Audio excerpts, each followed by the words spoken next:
والصلاة على نبيه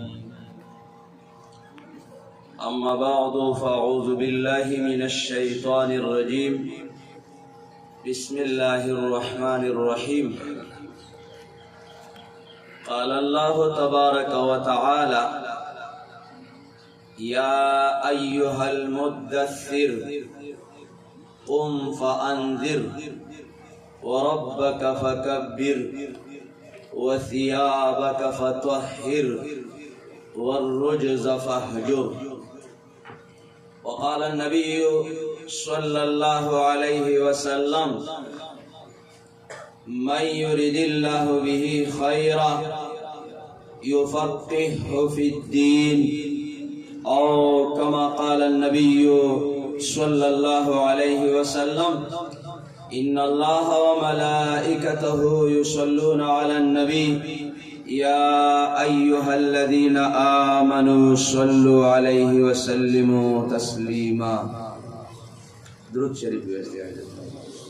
اللهم صل على محمد وعلى آل محمد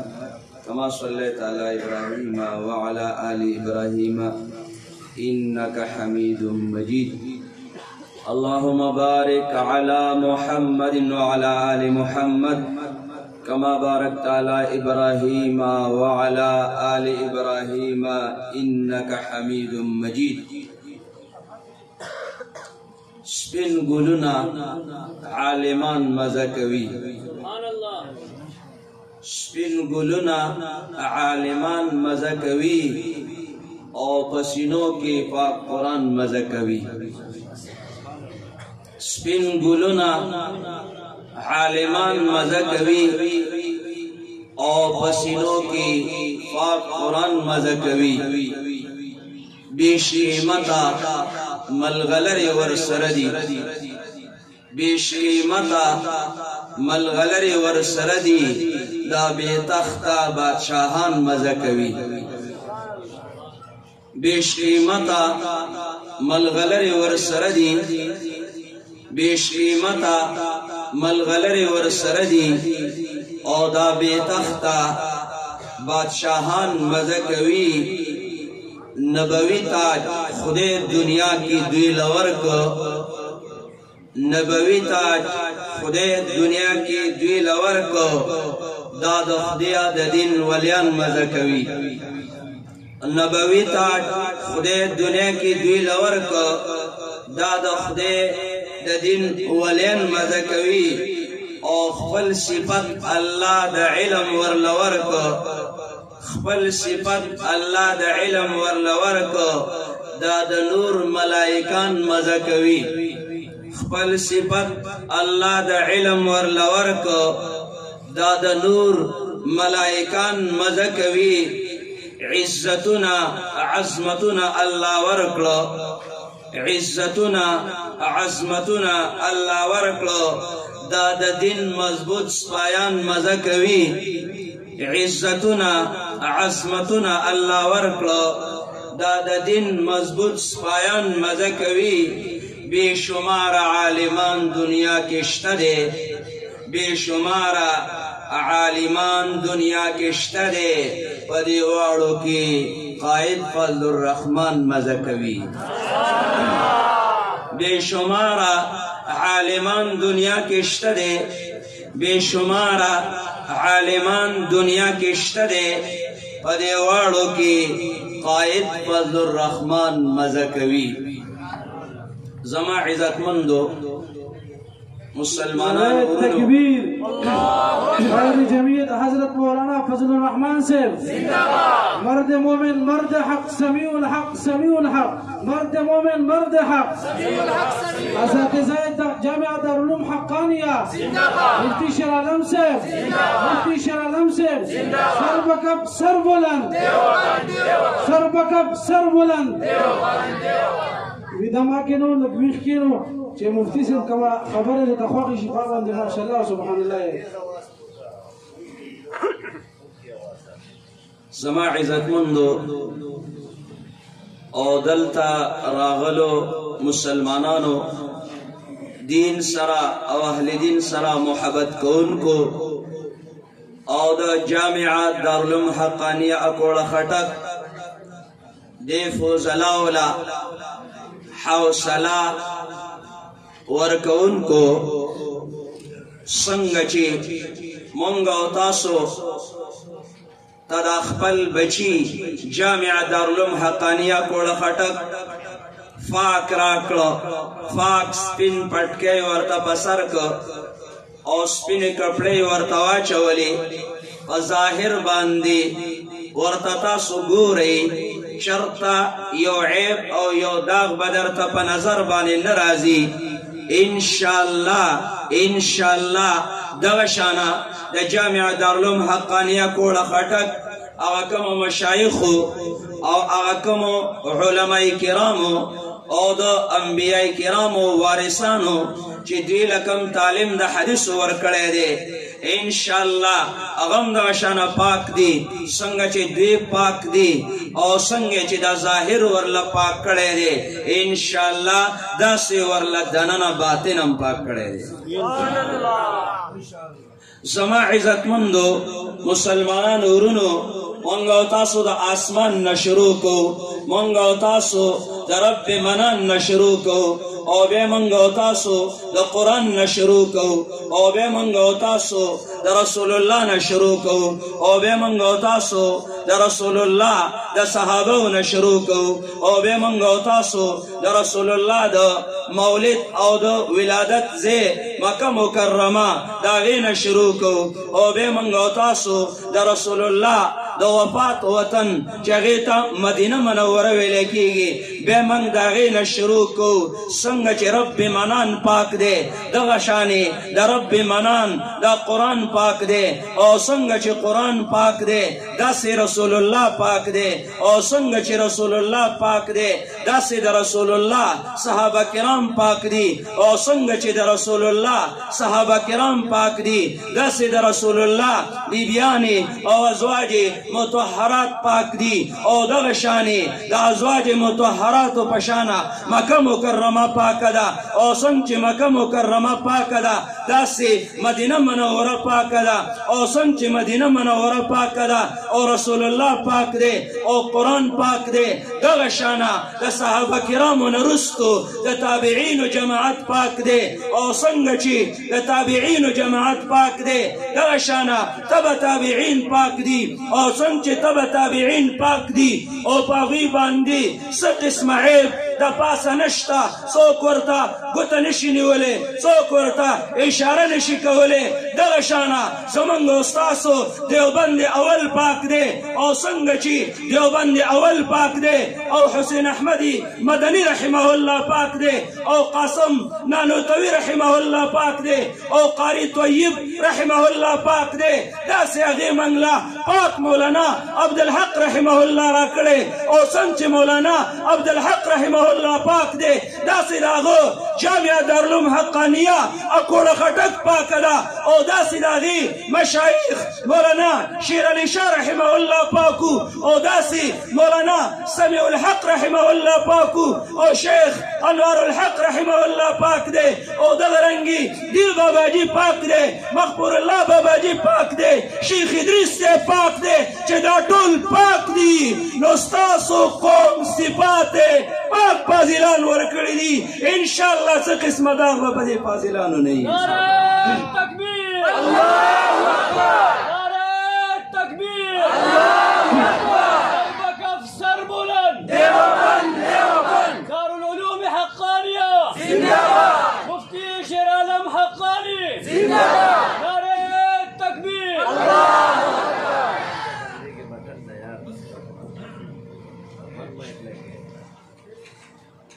الله پاک دی سبحانکا څوک وایي چې پاک دی کمې فرشتې چې په اسمانونو کې اوسېږي هغه فرشتې وایي سبحانکا ای الله ته پاکي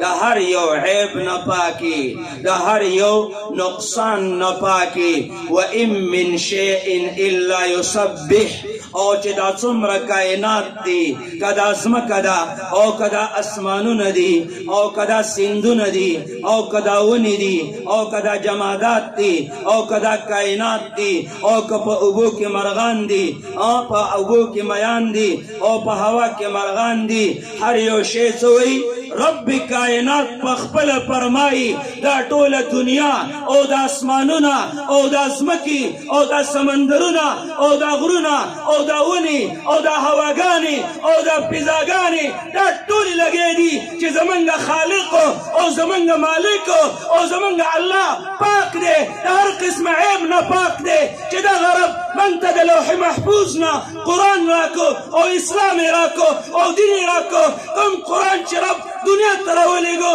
او دغه قرآن د الله پاک دا دې فاضلانو ته منګه په سینه کې ور واچو، څنګه چې رب پاک دی انشاءالله دغه شانه به دا فاضلان هم پاکي، او چې څنګه دا فاضلان پاک دي داسې به ستاسو دا معاشره هم پاکه کي، او چې څنګه دا فاضلان پاک دي ستاسو جوماتونه به هم پاکي او ستاسو رواجونه به هم پاکي او ستاسو عادتونه به هم پاکي او ستاسو تجارت به هم پاکي او ستاسو معاشره او ستاسو کارونه او ستاسو ذمہداري دا به هم پاکي. ولې پاک چې پاکي او چرته رسیږي هغه پاک ځان سره هر شی پاک کوي، او ګنده چې ګندهی او چرته رسیږي هر شی ځان سره ګنده کوي. تاسو اورېدلي دي چې د مالګې په غر کې خر هم مالګه کېږي، د مالګې غر دی او خر پکې مړ شي، ډډه پکې وواله، چې څه ټیم تېر شو د دې خر نه مالګه جوړه شوه. مالګه شرعاً څنګه چې د دې غر دا مالګه په ترکارۍ کې اچولی شي، نو دغه خر چې مالګه وګرځېده دا هم په ترکارۍ کې اچولی شي. ته دا نشي ویلی چې دا خو خر دی او خر خو مردار دی، خر مردار دی خو چې کله د خر په شکل کې خر چې د خر په شکل کې مردار دی، او چې کله د دې حقیقت بدل شو او مالګې ته واوښتو او د مالګې حکم یې اختیار کو، څنګه چې د مالګه پاکه ده داسې د خر نه چې مالګه جوړه شوه دم پاکه ده. نو منګه ده رب کائنات د اسمان نه خپل الله چې الله هم پاک دی، الله راله پاک قرآن راکړی، دا چې کومې سینې ته ځي دا هغه سینه پاکوي، او دا چې کومې حافظې ته ځي دا هغه حافظه پاکوي، او دا چې کومې معاشرې ته ځي دا هغه معاشره پاکوي، او دا چې کومو غوږونو ته ځي دا هغه غوږونه پاکوي، او دا چې کوم زبان باندې تلاوت کېږي دا هغه زبان پاکوي. کله چې رب کائنات په جنت کې ملائکو ته او فرشتو ته سوره یاسین او سوره طه تلاوت کړه، فرشتو تپوس وکړو ای ربه دا به کومې مبارکې او پاکې سینې طوبه لاجواب خوشخبري دي زیری دي د هغه سینو دپاره کومو سینو ته چې دغه قرآن روان دی، کوم قرآن چې رب کائنات په جنت کې فرشتو ته تلاوت کړی وایي هغه سینې دي مبارکې او هغه زبانونه دي مبارکې په کومو زبانونو چې دا قرآن تلاوت کېږي، او هغه غوږونه دي مبارکې چې په کومو غوږونو باندې دا اورېدلی کېږي. نو زما عزتمندو زمونږ او ستاسو الله سره پاک دی، مونږ او تاسو الله پاک، قرآن پاک، الله پاک، قرآن پاک. تو پاک باش برادر مدار از کسباک، تو پاک باش برادر مدار از کسباک، زنن گازران جامع ناپاک برسنگا. نو څنګه چې زمونږ او ستاسو الله او زمونږ او ستاسو خالق پاک دی، دی خالق چې موږ له کوم قرآن راکړی دی دې قرآن باره کې رب په خپله فرمایي لا یمسه الا المطهرون، هر کتاب ته لاس ورونه راخلې کودس دې شته او کودس دې نشته، که په جنابت کې او که په غیر د جنابت نه، خو چې کله د الله کلام لرالي او قرآن لرالي په دې باندې د پاسه یو بوډ لګېدلی، او هغه بوډ څه دی؟ رب وایي پام کوه ګوره دا زما کتاب دی، زه پاکې ما دې کتاب لبا هغه سړی لاس وروړي چې د چا بدن هم پاکي او د چا زبان هم پاکي بې اودسه سړی او په حالات د جنابت کې سړی چې بې اودسه لاس به نه وروړي او چې په حالات د جنابت کې زبان به نه وروړي بې اودسه سړی قرآن نشي رخصتی خو تلاوت خو کولی شي که نه بې اودسه ته د تلاوت اجازت شته شته دی ورته اودس دې نشته د شپې څملې آیت الکرسي تلاوت کا تبارک الذي تلاوت کا چې بې اودسه ستا خالي لاسونه پلیت دي دا ځان ته مسلې دي چې جنابت سره زبان ولې پلیت شوی دی او جنابت سره دا ټول انسان ولې پلیت شوی د رسول الله نه چا تپوس وکړو چې یا د خدای پیغمبره چې یو سړی غټه تقاضا وکړي او یا وړه تقاضا وکړي نو دی صرف او صرف دومره ګنده شي چې لاسونه مخ خپې وینځي دا پاکیږي او چې د ده د بدن نه مني خارجه شي نو دی به لامبي او غسل به کوي نو دا تقاضا د انسان خو د منۍ نه زیاته ګنده ده عقل خدا وایي چې په تقاضا باندې د غسل راشي او په منۍ دې صرف اودس واجب شي پیغمبر علیه السلام ورته څه وایي آدم علیه السلام چې کله جنت کې هغه ونه وخوړله نو د هغې ونې اثر دا د هغه په ټول بدن کې خور شي ټول بدن کې او د هغه ویښتو ته هم ورسېد نو چې ورسېدو دې وجې نه رب کائنات وایي چې کله درنه مني خارجه شوه نو منۍ سره غسل دی د دې اثر ستا ټول بدن کې موجود دی او تقاضي سره وړي او غټې سره اودس دی نو که چېرته بې اودسه یي لاس ورله مه وروړه او که په حالات د جنابت کې زبان دې پلیت دی جنابت والا سړی د قرآن آیات په زبان باندې هم نشي ویلی زبان هم د قرآن آیات له نشي وروړلی ولې الله هم پاک دی او قرآن هم پاک دی نو چې ته ناپاکي لاسونه دې ناپاک دي لاسونه وله مه وروړه او چې زبان دې ناپاک دی نو بیا ورله زبان مه وروړه ای ماهوارې زنانه چې تا باندې د میاشتې ماهواري راغلې ده قرآن له به لاسونه نه وروړي ای هغه زنانه چې ماشوم دې پیدا شوی او په حالت د نفاس کې ته به هم قرآن له لاسونه نه وروړي او هغه کسه چې په حالت د جنابت کې ته به هم قرآن له لاسونه نه وروړي او ای کافره ته هم ګندی ته به هم قرآن له لاسونه نه وروړي ماشومانو دپاره شریعت قرآن سره لاس لګول او سپارې سره لاس لګول دا تعلیما جایز دي خیر دی ښکلې پکې پرېږدي که نه ښکلې پکې څه دي پرېږدي نو ماشومان پکې څه دي ماشومان شریعت پرې کړي دي که یو بې اودسه بچی سپاره راواخلي او یا سوره یاسین راواخلي او یا سیقولو او یا تلک الرسل او یا عما یتساءلون بې اودسه راواخلي او راشي خپل استاذ ته جومات کې کښېني استاذ ما ته دا د قرآن سپاره شروع کړه هغه به ورته دا نه وایي چې بچی ستا اودس شته او که اودس دې نه شته که هغه ورته وایي چې زما اودس نه شته استاذ به ورته دا نه وایي کېږده لاړ شه اودس وکړو بیا سپاره راواخله ښکلې پکې څه دي ښکلې پکې پرېږدي ښه ماشومانو دپاره دا مسله نشته خو عادت به وله جوړی څه به وله جوړی عادت که نابالغه ماشوم واده وکړو مسله واورئ چا واده وکړو نابالغه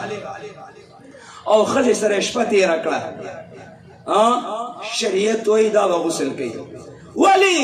دا خو په حالات د جنابت کې نه دی وایي چې عادت یې جوړ شي بیا به په حالات د جنابت کې او بیا وایي چې ما خو مخکې هم نه لمبل نو اوس څه ته ولمبم عادت یې خرابېږي شریعت وایي دا به غسل کوي نو داسې چې یو ماشوم سپارې له را روان دی ورته ووایي خیر دی بچی اودس وکړه او که اودس نه کوي نو بې اودسه دی قرآن له لاسونه وروړلی شي نو د قرآن د پاسه دا بورډ لګېدلی لا یمسه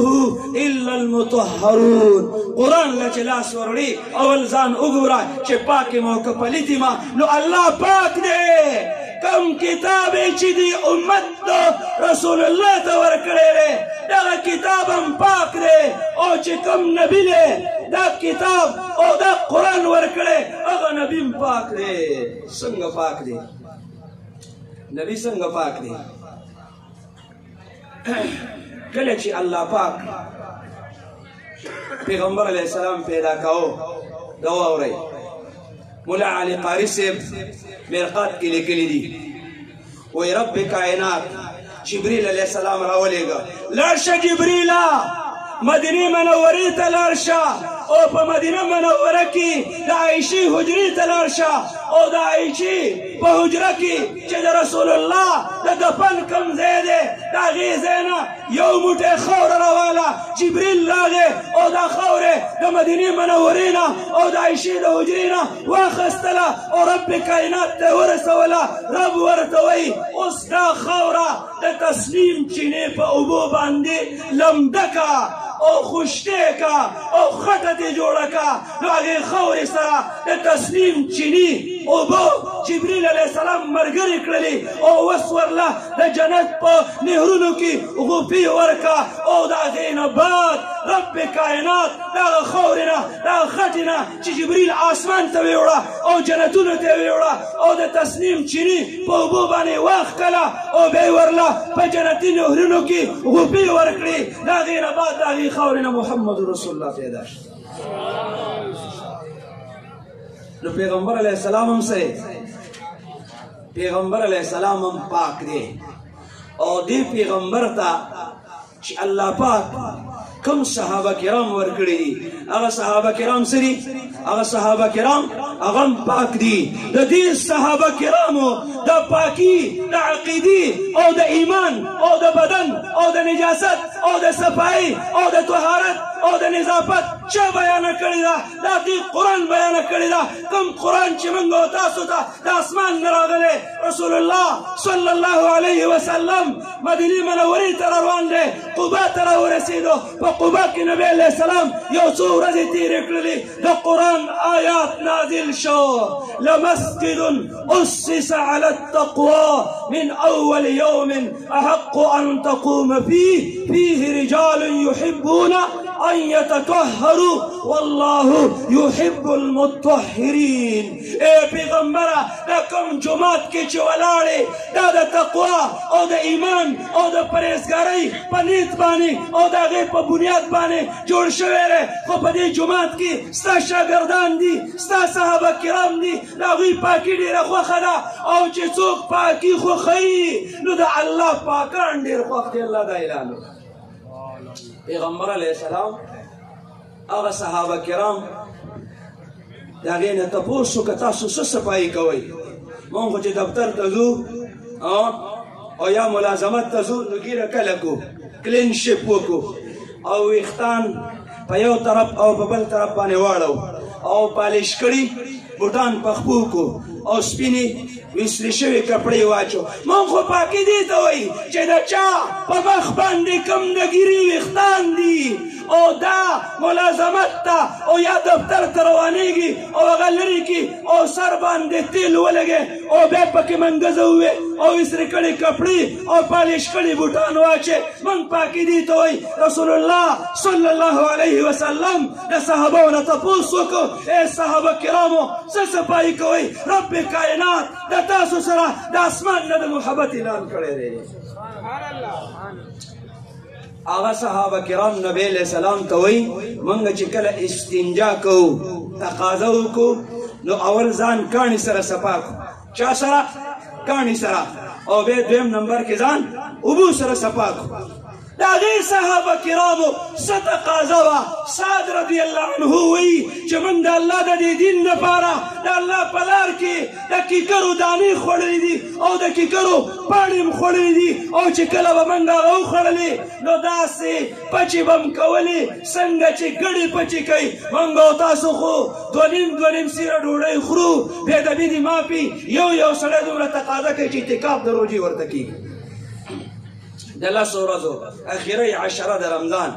دا ورته کېږي د هغې صحابه کرامو به څه ګندګي وه چې یو سړی داسې پچې کوي او د کیکر دانې خوري د هغوی به څه ګندګي ای پیغمبره موږ چې کله تقاضا وکړو او ځان په کاڼي باندې 3 ځل صفا کړو د هغې نه بعد اوبه راواخلو او ځان اوبو سره پاک کړو دا صفایي کوو پیغمبر ورته وفرمایل چې په دقه صفایۍ باندې چې د دې اندام خاص او د دې مخرج خاص او د دې مقعد خاص صفایي کوئ تاسو سره رب د دغې په صفایي باندې د محبت اعلان کړی دی تاسو وویستئ چې یو انسان د دغه ځای صفایي کوي او رب ورسره د محبت اعلان کوي چې د چا پټکې سپین په سري او د چا کپړې سپینې په غاړی او د چا بدن دننه پاکي او چا خپل زړه د بخاري او د بخاري په حدیثو باندې پاک کړی او د هغې نه د رسول الله په تعلیماتو باندې د ګناه هغه تور داغونه لرې کړي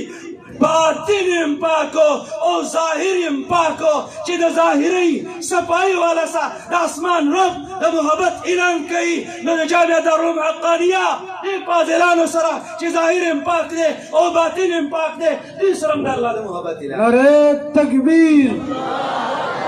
نعرہ تکبیر سر بکف سر بلند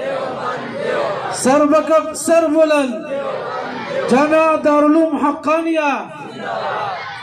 اساتذہ جامعہ دارالعلوم حقانیہ ختم نبوت زندہ باد ختم نبوت ختم نبوت قائد جمعیت حضرت مولانا فضل الرحمن قائد جمعیت حضرت مولانا فضل الرحمن مرد مومن مرد حق سمیع الحق سمیع الحق مرد مومن مرد حق حضرت مولانا مفتی شیر عالم صاحب حضرت مولانا مفتی شیر عالم صاحب نعرہ تکبیر نعرہ تکبیر سر بکف سر بلند د علم باغچې زمونږ نن بیا ګلونه کړي دي د علم باغچې زمونږ نن بیا ګلونه کړي دي او څومره ښایسته ښکلې قاریانې تیار کړي دي د علم باغچې زمونږ نن بیا ګلونه کړي دي څومره ښایسته ښکلې قاریانې تیار کړي دي او په سر یې سپین پټکې د نبوت نښې ښکارېږي په سر یې سپین پټکې د نبوت نښې ښکارېږي عزت یې په کونینو کې د نور په شان ځلېږي په سر یې سپین پټکې د نبوت نښې ښکارېږي او عزت یې په کونینو کې د نور په شان ځلېږي تاجونه د جنت رب پلارانو ته ورکړي دي تاجونه د جنت رب پلارانو ته ورکړي دي او د علم باغچې زمونږ نن بیا ګلونه کړي دي د شنو بوټو په سر کې سره ګلان مزه کوي د شنو بوټو په سر کې سره ګلان مزه کوي او د دین په مدرسو کې طالبان مزه کوي د شنو بوټو په سر کې سره ګلان مزه کوي او د دین په مدرسو کې د نبیانو وارثان مزه کوي زما عزتمندو زمونږ استاسو پیغمبر ته رب کائنات فرمایي وثیابک فطهر اے پیغمبره دا کپړې دي پاکې کا کپړې پاکې کا تاسو ویستئ چې پیغمبر نه رب مطالبه کوي چې کپړې دي پاکې کا چې د یو پیغمبر کپړې پاکي نو هغه پیغمبر به نور څومره پاکي او د هغې پیغمبر بیبیانې به څومره پاکي او هغه ازواج مطهرات به څومره پاکي پیغمبر علیہ السلام جوړه اچولې ده بدله کړې ده سبا له پیغمبر علیہ السلام خپلې بیبي عایشې رضی الله عنها ته فرمایي ای عایشې ماله کپړې راکه د هغې زمانې چې کومې کپړې وي ماله جوړه راکه عایشه رضی الله عنها ورته فرمایي ای د خدای پیغمبره دا خو تا پرون بدله کړې دا خو تا پرون اچولې نو نن بیا څنګه بدلې ای عایشې تا ته څه پته ده چې دا کپړې په بدن باندې پاکي او سپینې دا د الله تسبیحات کوي او چې کله په دې باندې ګندګي راشي دا د الله تسبیحات پرېږدي چې سپینې کپړې سپینې ساتي د رب په ذکر کې مشغولي او چې دا زړه دننه په بدن کې رب موږ او تاسو له د خپل معرفت او د خپل پهچان یو دنیا را کړې چې دا پاکي نو تاسو ویستئ دا زړه به دننه دننه دا لطیفې به ټولې دننه دننه په یو ځل باندې الله الله کوي او که الله الله به نه کوي پیغمبر فرمایي مثل الذي يذكر ربه ومثل الذي لا يذكر ربه كمثل الحي والميت چې یو سړی د الله ذکر کوي او لګی دی دا داسې دی لکه ژوندی او چې بل ورسره خوا کې ناست دی او تاسو ورته ژوندی ویستی دا مړی دی په زبان باندې الله الله ویل دا لازمي نه دي ځان تصوف کې ورننه باسه بیعت وکړه پیرانو له لاس ورکړه د هغوی مرید جوړ شه چې ستا لطیفې دننه بلا اختیاره الله الله کوي او تا ته پته نه لګېږي علماو لیکلي دي چې د لطیفو ذکر چې دننه زړه دې لګی دی او د لطیفې دې لګی دي دا د زبان د ذکر نه په اجر و ثواب کې اویا چنده زیات دی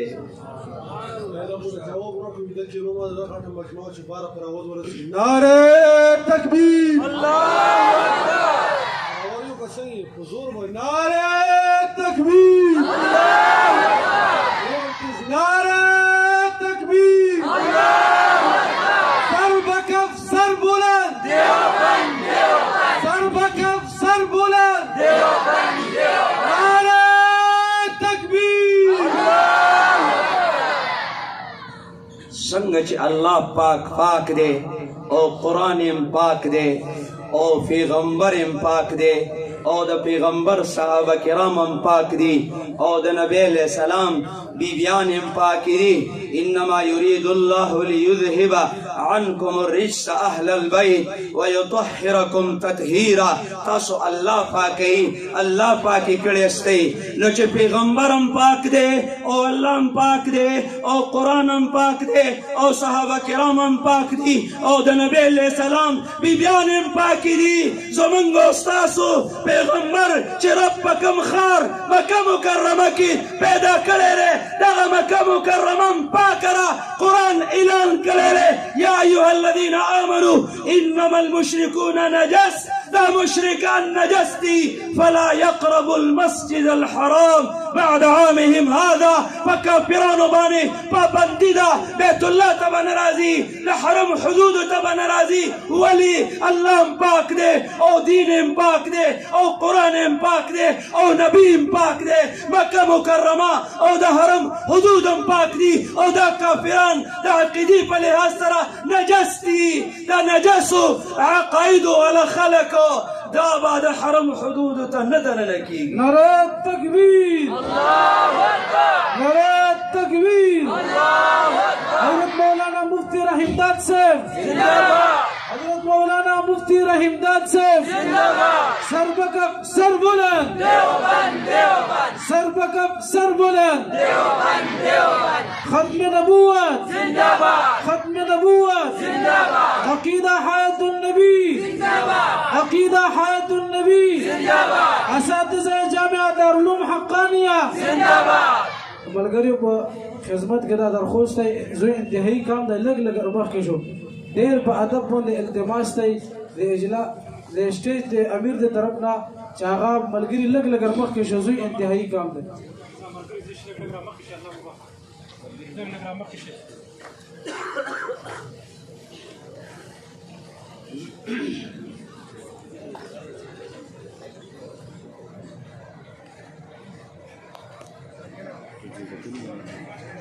زما عزتمندو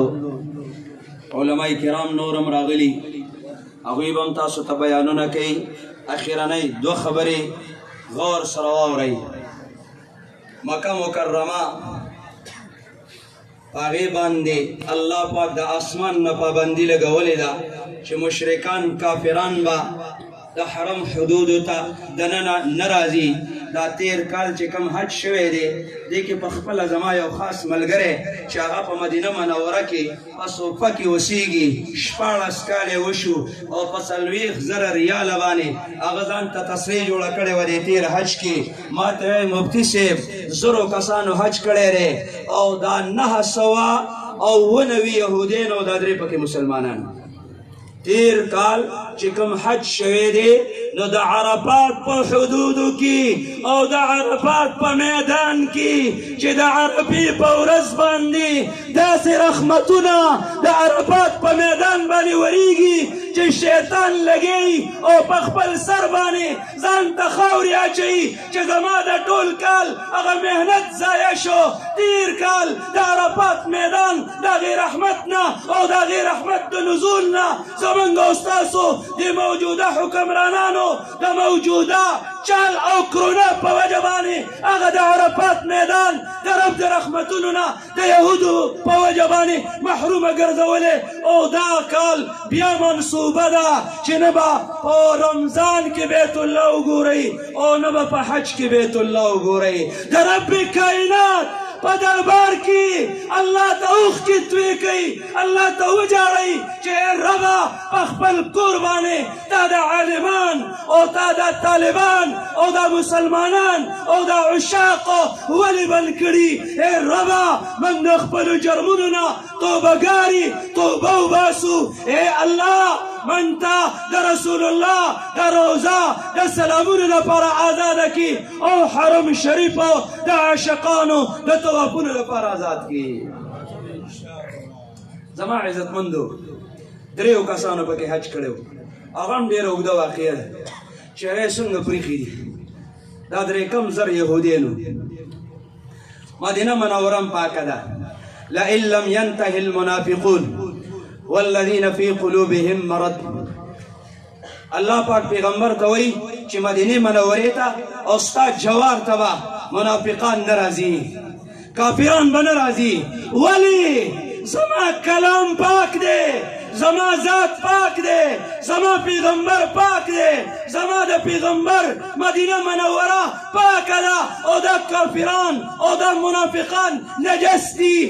پیغمبره ستا مجاورت ته ستا خواله ستا صحبت ته به دا کافران او دا منافقان نه راځي. نو رب خپله پاک دی قرآن یې پاک را کړی پیغمبر یې راله پاک را کړی مدینه منورې راله پاک را کړی مکه مکرمه راله پاک را کړی. دا کم مدارس چې موږ او تاسو ته د نبي علیه السلام دا وارثان تیاروي انشاءالله دا به هم پاکي او په دې باندې به هم هېڅ قسمه داغ نه وي. خو د فساد د زمانې د امت اولاد دی په معمولي عیبونو باندې عالمانو ته او د پیغمبر وارثانو ته اشارې مه کوئ ګوتې ورته مه نیسئ د دې عالمانو او د دې فاضلانو لمنې راونیسئ. دا قرآن الله پاک نبي علیه السلام ته ورکړی او نبي علیه السلام صحابو ته او بیا داسې تبع تابعینو ته او بیا حقانیي ته او بیا دوی ته دا رڼا د الله د ذات نه د قرآن او د اسلام په ذریعه باندې د دوی سینو ته را رسېدلې ده. د دوی سینو سره خپلې سینې میلاو کوئ ستاسو سینې او ستاسو د علاقه دا به هم روښانه شي او که نه عیبونه هم پکې راویستو او خبرې هم پسې وکړي او د دوی د نوراني سینو سره تاسو خپلې سینې میلاو نه کړلې چې څنګه توري دي او توري وي دغه شانه به توري. واخر دعوانا ان الحمد لله رب العالمين.